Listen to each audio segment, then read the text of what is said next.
हनुमान् श्रीपदो वायुपुत्रो रुद्रो नघोजरः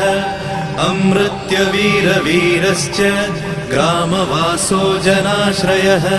धनदो निर्गुणः शूरो वीरो निधिपतिर्मुनिः पिङ्गाक्षो वरदो वाग्मी सीताशोकविनाशकः शिवः शर्वत्परो व्यक्तो